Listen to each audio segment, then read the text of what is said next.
Quiero saludar con admiración, con cariño y con mucho agradecimiento a Lourdes Melgar, investigadora afiliada al Instituto Tecnológico de Massachusetts, al MIT, además presidenta del Foro Internacional de la Mujer que nos representas en Capítulo México, y con una trayectoria, y sí lo digo fuerte y quedito, Lourdes Melgar, experta en México y en el mundo, reconocida por tu conocimiento sobre reforma energética, energía, etcétera, etcétera, etcétera.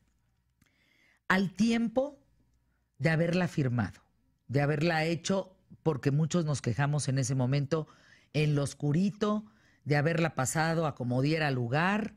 Hoy, año 2018, ¿está o no funcionando la reforma energética? ¿Dónde estamos parados, Lourdes? Muy buenos días, Fernanda. Muchísimas gracias por la invitación y la oportunidad de conversar contigo y con tu auditorio sobre un tema que yo lo considero fundamental para el futuro de nuestro país, y donde siento que lo que hay actualmente en la discusión pública es muy poco entendimiento de realmente qué es la reforma energética. La reforma energética hoy en día se entiende como algo negativo, como algo que tiene que ver con el incremento del precio de la gasolina, y creo que se está perdiendo el foco de realmente, número uno, por qué tuvimos que llevar a cabo una reforma energética y qué es lo que significa y cuándo y cómo nos vamos a beneficiar los mexicanos. ¿Nos explicas paso a paso? Con mucho gusto. Ahora sí, textualmente, danos una clase, Lourdes, para saber dónde estamos parados, por qué es importante, todo lo que acabas de decir, entender el tema del gasolinazo, a qué se refiere, tiene que ver con la reforma, todo. Ahora sí que arráncate, Lourdes, te escuchamos. Pues mira, de verdad, gracias por la oportunidad, y voy a decir un punto desde ahorita de entrada. Quiero invitar al auditorio a que entren a la página del Diario Oficial de la Federación y que bajen el texto de la reforma energética. Hay dos fechas fundamentales en la aprobación de la reforma energética. Una es el 20 de diciembre de 2013, y ahí van a tener el texto constitucional. Se reformaron 3 artículos constitucionales y vienen los 21 transitorios que básicamente describen cuál es el modelo. Y eso es un tema, ahorita voy a abordarlo con mayor detalle. Es muy importante entender el modelo.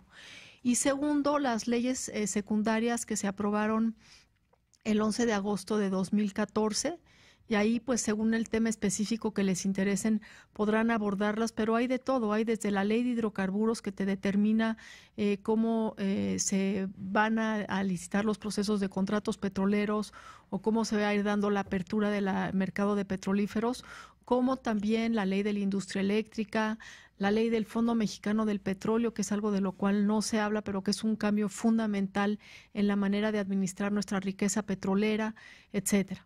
Entonces, déjame dar un pequeño paso atrás, porque creo que es importante entender dónde estábamos. Y antes de la reforma energética teníamos dos monopolios de Estado. Pemex en el sector de hidrocarburos y la Comisión Federal de Electricidad en la parte eléctrica. Sí. Y básicamente le estábamos pidiendo a 2 empresas del Estado que hicieran absolutamente todo. Pemex tenía que producir petróleo, transportarlo, refinarlo, suministrar todo. ¿Y en qué llegamos? Llegamos a una situación muy crítica en México, en la cual en el 2011 y 12 empezamos a tener lo que se llamaron alertas críticas de gas natural. Es decir, no había suficiente gas natural para que operaran nuestras plantas de generación eléctrica de ciclo combinado que consumen gas natural. Estaban quemando combustóleo, que además de ser 4 veces más caro, contamina muchísimo más que el gas natural. La industria estaba teniendo que restringir su consumo de gas natural, y eso ya empezaba a tener un impacto muy serio en la economía, en nuestra competitividad. ¿Por qué? Porque las plantas manufactureras estaban pagando electricidad cara y estaban teniendo que acortar el consumo de gas natural. ¿Y esto qué significa? Que estamos en un momento en que las empresas estaban queriendo mudarse a otra parte, a Estados Unidos en particular, donde había y hay todavía hoy en día el gas natural más barato del mundo y electricidad muy barata. Adicionalmente a eso, Cantarell, que fue un mega yacimiento privilegiado que llegó a dar más de 2 millones de barriles día, empezó a agotarse. Y entonces la producción petrolera de México se desplomó. Pasamos de producir cerca de 3.2 millones de barriles día en el 2004 a producir, hoy en día estamos por debajo de los 2 millones de barriles. Entonces, un punto que yo quisiera hacer muy importante es la reforma energética se tiene que llevar a cabo por una cuestión técnica, no es una cuestión ideológica, no es querer abrir y privatizar y hacer cosas a lo loco, no. O sea, si no se abre y si no está donde está ahora, nos carga el traste. Pues sí, ¿por qué? Porque, a ver, Pemex, que ha sido una empresa extremadamente valiosa e importante para la economía nacional, pues se había enfocado a conocer y saber desarrollar campos someros. Y no tenía ni el presupuesto ni las capacidades técnicas y operativas de ejecución para poder desarrollar campos sola en aguas ultraprofundas. Ninguna empresa del mundo lo hace sola, todos van en consorcios. Y a Pemex le estábamos pidiendo que lo hiciera sola. Le estamos pidiendo que también desarrollara no convencionales, que desarrollara absolutamente todo. Entonces, algo que ninguna empresa hace y además, te digo, a través de toda la cadena de valor hasta la venta de gasolina, ¿no? Entonces, esto estaba estrangulando las posibilidades para el país y al mismo tiempo en la parte eléctrica, pues igual, o sea, lo único que podía vender gasolina, si tú generabas electricidad se la tenías que vender a la Comisión Federal y o podías hacer unos esquemas particulares de venta entre privados mediante el autoabasto, pero estabas creando un mercado paralelo y estabas limitando, por ejemplo, el desarrollo de las energías renovables. Entonces, ¿cuál es el problema? Que no estás desarrollando el potencial del país en términos de energías renovables, no estás contribuyendo a mitigar el cambio climático, le estás pidiendo a tu sector de energía, a tu o sea, estás gobierno en pañales. Entonces, pues no te diría que en pañales, pero le estás exigiendo tanto a dos empresas y a un gobierno que estás limitando muchísimo tus posibilidades. Ahora, ¿cómo beneficia hoy en día dónde estamos parados y cómo beneficia al de a pie? Nosotros que somos de a pie, que no vivimos de un barril de petróleo, pues pensamos en gente que ha saqueado al país con ese tema. Entonces, ¿cómo nos beneficia? ¿Cómo podemos entenderlo? Mira, la mala noticia que tengo para el auditorio es que es difícil para el auditorio hoy en día ver dónde está tu beneficio personal en términos de la reforma, si no tienes como el contexto de dónde estaríamos sin la reforma, ¿no? ¿Por qué? Porque sin la reforma energética ahorita tendríamos una crisis de seguridad energética fuerte, tendríamos costo de electricidad mucho más elevado, costo de gasolinas y diésel mucho más elevado y tendríamos una perspectiva de continua de una caída de la producción del petróleo y del gas mucho mayor. ¿Por qué? Porque hoy en día con la reforma energética lo que se ha dicho es necesitamos que otros vengan a sumarse, no a restar, sino a sumarse. O sea, Pemex sigue y va a seguir trabajando. Sí, pero van a entrar áreas, otros. Pero van a entrar otros a complementar y ayudar. Y ahí estamos empezando a ver los resultados. Ya han habido, y como lo anunciaste al inicio del programa, anuncios importantes de empresas petroleras que han hecho descubrimientos. Podemos prever que la producción petrolera va a subir, va a incrementarse gracias a la participación de otros. Y también gracias a que Pemex hoy en día puede asociarse y entonces Pemex puede llevar a desarrollo comercial campos que ha descubierto, por ejemplo, en aguas profundas, pero que solo no podía llevar a producción. Y eso es solamente hablando de ese tema, porque, por ejemplo, en los años anteriores a la reforma, el precio del petróleo llegó a estar muy alto, más de $100 el barril. ¿Te acuerdas? Y, que pues, Carstens ahí nos puso un seguro, ¿no? Que fue importante para que no nos cayera el traste, ¿no? ¿Se acuerdan que había un tope de creo que $40, algo por, bueno, por el estilo? Hay un seguro, por ponerlo de esa forma, que permite que si el precio del petróleo cae por debajo de un cierto nivel, el seguro te cubre lo que estarías perdiendo. Pero yo el punto que quería hacer en este momento es que antes de la reforma, los ingresos petroleros se iban a dar a la Secretaría de Hacienda. Y entonces la Secretaría de Hacienda decidía cómo administrar esos recursos. Y también se iban ciertos recursos a los estados. Hoy en día, con la reforma, se creó el Fondo Mexicano del Petróleo, que es un fideicomiso que está alojado en el Banco de México, que da completa transparencia a dónde van estos recursos, porque además se establece muy claramente que solamente el 4.7% del PIB, equivalente al PIB, va a fondear el presupuesto de la Federación, y lo demás va a un ahorro de largo plazo. Pues a lo mejor no lo notamos ahorita porque los precios no están tan altos, pero creo que es un tema muy importante porque estamos previendo que las generaciones presentes y futuras se beneficien de los recursos de la riqueza petrolera del país. Vamos a una pausa, regresamos con Lourdes Melgar. Y fíjate, Lourdes, hay algo que pasa en la mayoría de las personas que están en este instante escuchando. ¿Qué tal, Fernanda? Dicen, reforma energética, gasolinazo. Gasolinazo, o sea, resumen toda la reforma energética quejándose de ella por el gasolinazo. Entonces, con eso volvemos para aclararlo. Quédense con nosotros. Lourdes Melgar, ¿cómo podemos explicar el gasolinazo? Entender lo que tenía que ir de la mano con la reforma energética. Y aquellos que están escuchándonos, muchos de ellos dicen, pues está bien, pero no me subieron el sueldo. Entonces ahí es un broncón. ¿El gasolinazo era necesario? A ver. ¿O qué onda? Mira, a mí no me gusta el uso de la palabra gasolinazo, que más le gusta mucho utilizarlo a los políticos, porque creo que se empezó a usar la palabra gasolinazo, y de hecho creo que fue el PRI el que lo usaba en la época de Calderón, para hablar de ese pequeño incremento que se iba dando mensualmente al precio de la gasolina. ¿Y eso por qué? Y aquí es donde me molesta incluso la hipocresía de algunos analistas. El subsidio que se le estaba dando a la gasolina era de 220,000 millones de dólares en 2012. Estamos hablando de 5.7 veces el presupuesto de la UNAM. ¿Okay? ¿Y eso para qué? Para que los más ricos, ¿okay?, se beneficiaran quemando la gasolina en el coche. Estamos quemando billetes en los coches de los más ricos, en sus suburbans, porque el 50% de este subsidio iba a los 2 deciles más altos de la población. Entonces, en la reforma lo que se hizo es, no se dijo vamos a hacer un gasolinazo, lo que se dijo es vamos a crear un mercado de gasolinas, un mercado competido para que haya más participantes, mayor competencia y el precio fluctúe de acuerdo a la oferta y la demanda y baje.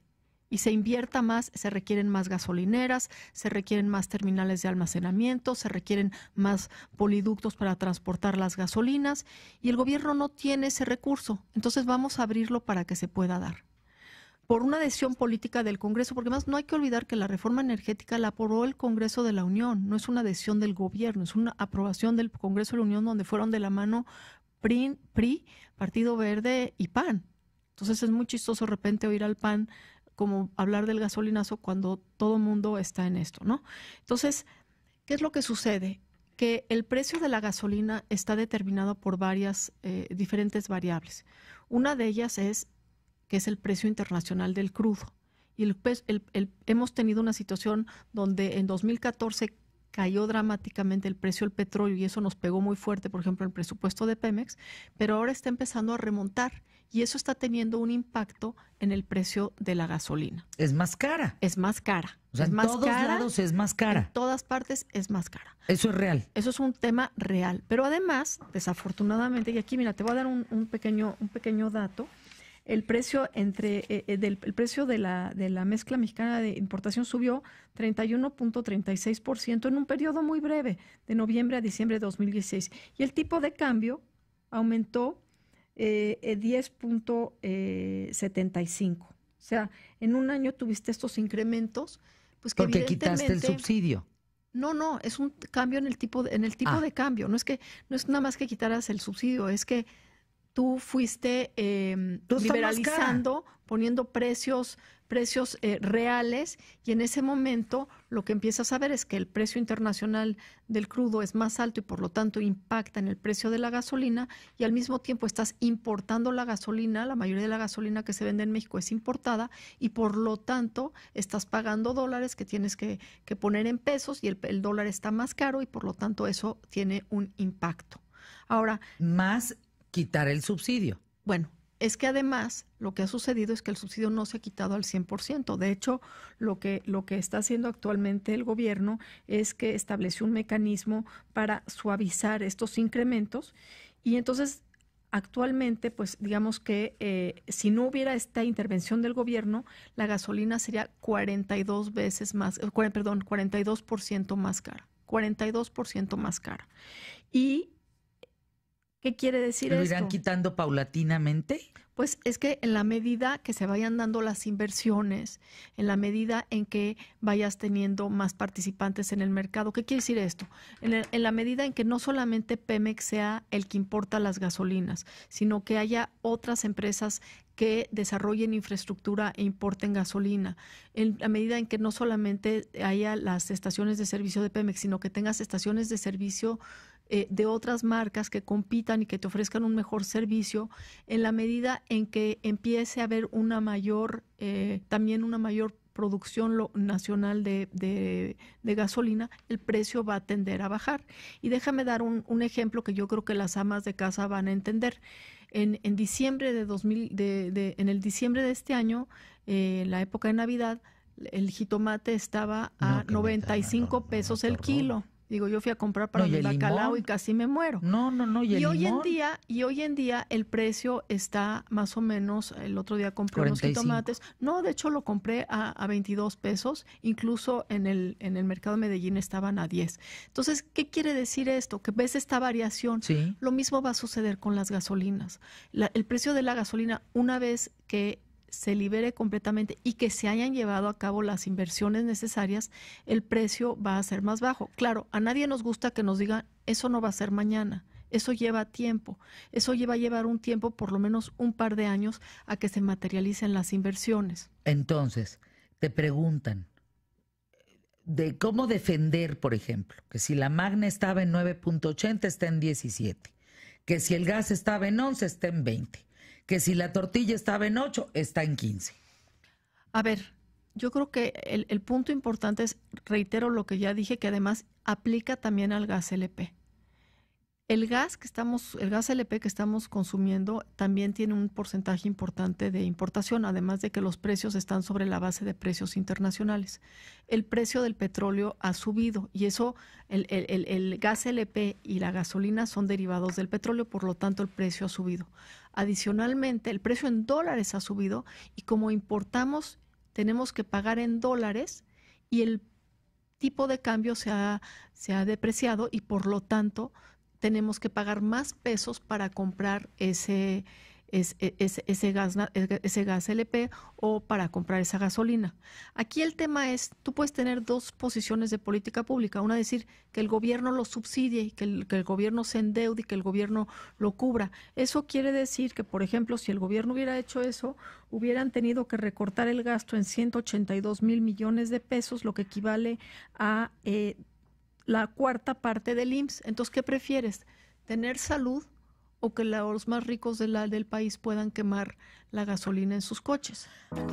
Que platicábamos Lourdes Melgar y yo en el corte comercial, investigada, afiliada al Instituto Tecnológico de Massachusetts, al MIT, presidente del Foro Internacional de las Mujeres, de la Mujer, capítulo México. Es que es un tema muy complejo para poderlo explicar en tan poco tiempo. Pero si podemos hacer este primer acercamiento, Lourdes, como experta en el tema energético. ¿Qué nos ha dado de positivo la reforma energética? ¿Hacia dónde vamos? ¿Qué le tenemos que mejorar? Para más o menos darle un contexto a dónde estamos parados. Mira, de las cosas positivas de la reforma, yo hablaría de la transparencia. Hoy en día cualquier persona que quiera puede seguir los procesos, por ejemplo, de licitación de los contratos petroleros. Esto es algo que ya se reconoce a nivel mundial. Ya México es un referente de cómo asignar contratos petroleros, y cualquier ciudadano no solamente puede ver el día de la licitación, sino puede ingresar a la página de la Comisión Nacional de Hidrocarburos y leer el contrato y tener toda la información, ir a la del Fondo Mexicano del Petróleo y saber cuánto está ingresando cada uno de esos contratos. Ese es un cambio radical. Otro tema importantísimo, hablaba yo hace rato de que no se podían detonar las energías renovables porque CFE era la puerta de entrada. Hoy en día México ya también es referente internacional porque las subastas de energía limpias están generando precios bajísimos de kilowatt hora de energía renovable, particularmente para la energía solar y para la energía eólica. Otro tema que, y además, bueno, tenemos una ley específica para desarrollar todo nuestro potencial en geotermia, y México al 2030 vamos a tener más o menos el 49% de nuestra generación eléctrica va a ser renovable. Energía limpia que nos permite mitigar el cambio climático es muy importante. Otra cosa que está permitiendo la reforma energética es ampliar nuestra cobertura. Había muchísimas comunidades, más de 1 millón, casi 2 millones de mexicanos que no tenían acceso a la electricidad. Es un drama. Comunidades muy lejanas, cuesta muy caro llevarles la luz, y sin la luz no hay educación, no tienes ni luz en tu casa ni nada. Hoy en día, gracias al Fondo de Servicio Universal, se está pudiendo cubrir, y vamos a cerrar esta administración, el 2019, con el 99% de cobertura. 99% de cobertura ya pone a México a la par de los países desarrollados en términos de acceso a la electricidad que tiene su población. Son cosas que se nos olvidan, pero son fundamentales. En términos también, algo de la reforma que nunca se habla es el aspecto social de la reforma.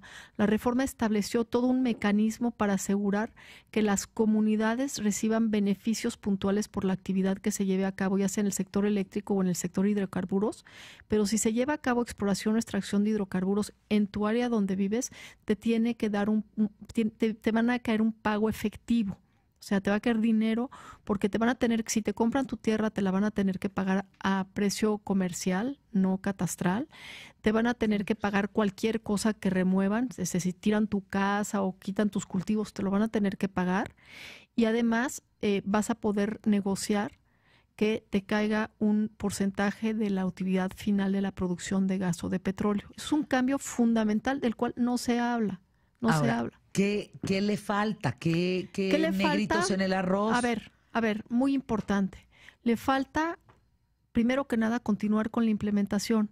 Si tú estás construyendo una casa y de repente dices, no me gusta porque no te gusta cómo quedó la obra negra, y la tiras, pues ya perdiste todo. Aquí estamos todavía en la etapa de construcción y tenemos que poder avanzar hasta que veamos cómo quedó la casa. Entonces, yo creo que se vale la crítica, pero hay que ver cómo avanzamos en la implementación, y hay que seguir avanzando firmemente en esta implementación. Segundo, es muy importante fortalecer a Pemex y fortalecer a la CFE, pero sobre todo fortalecer a Pemex. Pemex se vio muy afectado por la caída de los precios del petróleo. Tuvo que recortar su presupuesto 75%, y aquí vuelvo otra vez a la señora en casa. Si tienes que recortar tu gasto 75%, se vuelve muy complicado, porque entonces, ¿dónde puedes mejorar? ¿O qué puedes hacer? Se ve muy limitado, ¿no? Entonces, Pemex necesita poder mejorar sus funciones, concentrarse desde mi punto de vista más en las actividades propias de una empresa petrolera, exploración y extracción de hidrocarburos, mejorar sus refinerías, eso. Y creo que también necesitamos explicar mejor la reforma energética. Es un tema muy complejo, pero si no lo explicamos es muy difícil que el ciudadano de a pie entienda de qué se trata. Y eso pues no ayuda. Dicen por aquí, los beneficios de la reforma energética son para los políticos, no para nosotros. Yo diría que eso no es cierto. Yo definitivamente, yo soy una persona técnica, creo que los beneficios empiezan a ver simplemente en términos de generación de empleo. Ha fluido muchísima inversión a México, ya nos estamos beneficiando en cosas que yo entiendo que a lo mejor el ciudadano a pie no la puede ver todavía. Por ejemplo, se está invirtiendo 2,000 millones de dólares que no se hubieran invertido en información sísmica, en conocimiento del subsuelo mexicano. Eso es muy valioso, eso además está generando empleos en México, pero nos da información que nos permite ser mucho más eficientes al momento de llevar a cabo nuestras licitaciones. Se están empezando a desarrollar las cadenas de valor para proveer a personal que pueda trabajar en la industria energética, que se puedan crear los insumos para la industria energética. Y hay una inversión muy importante que está llevando a cabo el gobierno en educación, de la cual también no se habla, más de 60,000 becas para jóvenes que puedan estudiar la licenciatura, la maestría, la especialidad, la formación técnica para el sector energía, que es un sector, por cierto, abierto a todos. Pues mira, hay algo que pasa que es lo que yo percibo aquí, Lourdes. Hay mucho que entender en función de la reforma, pero todos los temas de Odebrecht, estafa maestra, socavón, triangulaciones, Rosario Robles, todo aplasta la visión. Me parece que el grave error, uno de los graves errores que ha tenido la administración actual es la no comunicación. Yo llevo buscándolos no sé cuánto tiempo y no he tenido respuesta. Tenemos que entender lo positivo de la reforma energética, ver qué se le puede modificar, porque hay algo que sí no está en discusión, que es no podemos no ser competitivos con el mundo. No podemos aislarnos. Yo te diría, los temas de corrupción son graves, pero no son propios del modelo de la reforma energética. Al contrario, el modelo tiene muchísima transparencia y rendición de cuentas. Y de verdad, nuevamente invito al auditorio a entrar a las páginas del Fondo Mexicano, de la CNH, de la CNR, de la CRE, tienen muchísima información. El punto aquí es dónde queremos estar. Y antes de la reforma estábamos en las mismas filas que países como Corea del Norte y ni siquiera te diría Venezuela. O sea, y hoy en día México ya es un referente a nivel internacional. Es difícil entender esto porque de verdad los resultados no se ven hoy. Los resultados se van a ver en 5 o 10 años, dependiendo del tema. Si no vemos para adelante, si dejamos de construir la casa, si no la vemos completa, si nos quedamos en un criterio de esta primera información que nos llega y no investigamos de fondo. Porque a mí sí me sorprendió algo, paréntesis. Cuando tú me dijiste es que no estás entendiendo la reforma energética, yo te dije, Lourdes, pero ¿cómo no la voy a entender? Pues si ABCD, me dijiste, no la estás entendiendo, Fer. Métete a investigar de fondo y verás que la vas a entender mejor. Y nos metimos. Claro. Y encontramos, Carlos Armando y yo, datos que dices, espérame tantito. Espérame. Cuando tú estás hablando que está entrando al país tanto dinero, que es una libre competencia, es un libre mercado de precios, etcétera, pues ya vamos entendiéndonos mejor. Entonces, yo digo, ¿y si dejamos de construir la casa? Si llega alguna persona a pensar que esto no es importante y lo echa para atrás. Mira, si se echa para atrás la reforma energética, lo que va a suceder es que todos los mexicanos vamos a sufrir mucho, porque vamos a tener una crisis profunda de inseguridad energética. ¿Qué quiere decir esto? Que la gasolina va a ser mucho más cara, el gas LP va a ser mucho más caro, no va a haber suficiente electricidad, vamos a tener apagones. Pero además yo sí quiero hablar... Aunque ya los tenemos. O sea, estás hablando de... Apagones no tenemos realmente. O sea, puedes tener uno por un huracán o algo así, pero no los tenemos. Y el precio de la electricidad realmente se ha mantenido estable. No hemos tenido unos incrementos mayúsculos, a menos que consumas más de lo que se debe. Pero yo quisiera decirlo puntualmente. Por ejemplo, esta idea de construir refinerías. A ver, ¿cómo vamos a construir refinerías cuando el mundo ya se está moviendo al auto eléctrico? ¿Construir refinerías para qué? Cuando además son inversiones que ya son elefantes blancos y que además contaminan y te dan un pasivo ambiental y van en contra de tu política de mitigación del cambio climático, que ese sí, para que veas, es un tema importantísimo porque ya se está viendo cómo se está deshielando el Ártico. Entonces, México se está enfocando bien hacia las energías limpias, hacia políticas que te permiten realmente mitigar tus emisiones, hacia tener más jugadores, que los mexicanos tengamos también mejores oportunidades. Hay empresas mexicanas, nuevas empresas petroleras mexicanas, nuevas empresas eléctricas mexicanas. La reforma tiene una componente de contenido nacional de desarrollar la industria energética mexicana en términos también de ser suministradores del mundo. Hay un gran potencial, pero si decimos este modelo no va, lo tiro a la basura y me regreso a otro, primero nos regresaríamos al pasado y segundo, todos los mexicanos sufriríamos mucho más, es lo que te puedo decir. Por acá dicen, no, es que no viven nuestra realidad. Es que no estamos entendiendo. Acá en Tamaulipas nos quedamos mucho sin empleo por las reformas energéticas. A ver, ese tema, si me permite, sí quisiera abordarlo. No es la situación que ha vivido Tamaulipas, Veracruz, Tabasco, todos los estados petroleros que han vivido una situación muy dramática, no es por la reforma energética, es por la caída del precio del petróleo que bajó 75%, se desplomó el precio de $100 que estaba en agosto de 2014, llegó a $25 en diciembre de 2015. Y además eso fue de la mano con una pésima política de Pemex de no pagarle a sus proveedores y eso llevó a que muchos contratistas de Pemex tronaran, porque Pemex no tenía los recursos y porque tuvo una política de negociar condiciones favorables para la empresa. Pero eso afectó a muchísima gente que desafortunadamente se quedó sin empleo. Pero eso no es la reforma energética. Eso hubiera sucedido con o sin reforma energética, porque tiene que ver con la caída del precio del petróleo y con una decisión de una empresa de no pagarle a sus proveedores, que muchísimos, digo, tú piensa en Tabasco, piensa en Campeche, viven de eso y de repente pues no te pagan, ¿qué haces?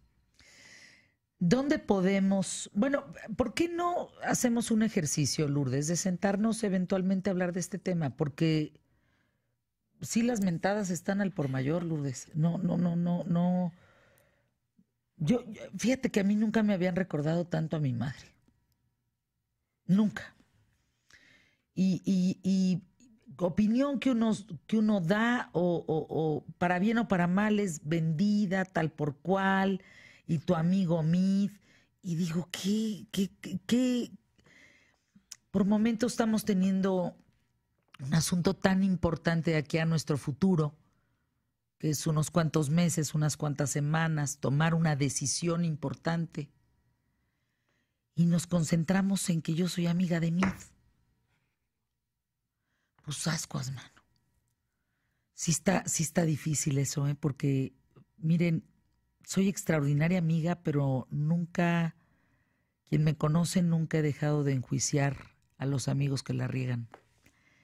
A mí no me gusta por dónde está yendo Mid en cuanto al partido. Pero ya lo dije públicamente y lo reitero para que de veras ya quede bien claro. Como en el divorcio, no sé qué quiero, pero no quiero a Andrés Manuel López Obrador. Alégale. Si no te gusta, si me das un like, un follow, pues llegarán otros. Pero ese hombre, a mí sí me preocupa. Porque si hablamos de poca transparencia y de qué ha vivido tantos años, cómo mantuvo un plantón en Reforma, cerrándonos a todos la libertad.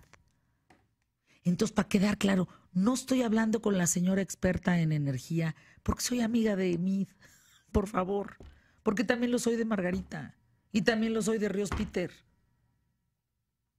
Y bueno, pues el Bronco medio que no me quiere tanto, pero nos queremos algo.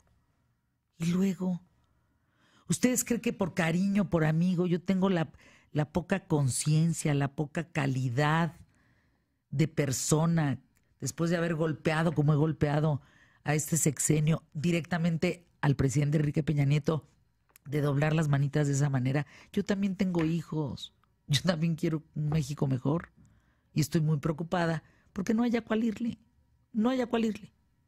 Pero tampoco estamos entendiendo de fondo ni la reforma energética, ni la reforma educativa, ni la reforma de nada.